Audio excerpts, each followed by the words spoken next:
Guys মেয়েদের এই মোমেন্টটা মনে হয় সবথেকে বেশি কষ্টের, আর এত কষ্ট দেখে আমার চোখ দিকে তো শালা হাসি বেরিয়ে গেল বে। আর হ্যাঁ, এই ব্লগটা শেষ পর্যন্ত দেখো, আরো বেশি মজা পাবে।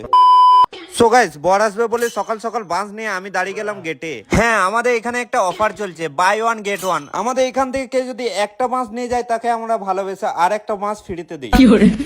আর এর মধ্যে একটা চুল ছাড়া কাকু এসে আমাদের বলে, আরে ভাইপোটা তোরা এত ভালো তেল মাকে ঝুড়া বাস দিচ্ছিস? হ্যাঁ কাকু, একটা আঝুরা বাসের সাথে আমরা ঝুড়া বাস ফ্রিতেই দিই। আর সালা কিছুক্ষণ না ওয়েট করতে করতে চলে এলো আমাদের বাসের ওনার, আর হালকা করে পানি ওয়াটার জল সব খাইয়ে দিলাম। তারপরে আর কি হালকা করে বরণ করে এই বলে ডেকে নিচ্ছি, চলো চলো ভাই, সারা জীবন রক্ত ডোনেট না করতে পারার জিনিসটাকে তুমি নিয়ে যাবে, কারণ বিয়ে করার পর রক্তর শর্ট সবসময় তুমি দেখতে পাবে। তারপর আর কি হালকা করে ড্রেনের পানিতে গা ধুতে আমি চলেও গেলাম। আর সালা এই রাস্তার মধ্যে মনে হয় ম্যাজিক আছে, তাই আর কষ্ট করে গাটা ধুতে হলো না, অটোমেটিক সব হয়েই গেল। আর একটা চিরজীবনের সমস্যা নিয়ে সালা মনে হচ্ছে আমি সুসাইড করে নেবো, মানে আমার মাথার চুলগুলো যেদিকেই করি সালা তার উল্টো দিকেই থাকবে। সালা যেদিনে ন্যাড়া করে দেবো সেদিনে বুঝতে পারবি। আর সালা খাবার শেষ হয়ে যাবে বলে এই টেনশনে জলদি করে খাবার খেতে বসে গেলাম। আর অনেক কষ্ট করে খোঁজার পর সালা বহুত কমজোর লেগ পিস মিল গয়া, মানে এই লেগ পিসটা চীন থেকে অর্ডার করা হয়েছে, তোমরা মাংস কিছু দেখতে পাবে না, শুধু হাড্ডি দেখতে পাবে। তাই এই খুশিতে গলায় লেগে যাবে বলে সব আস্তে আস্তে খেয়ে নিচ্ছি। আর গাইস এরকম খিদের জন্য নাই, সেই জন্য হালকা করে খেয়ে দিয়ে চলে এলাম আমি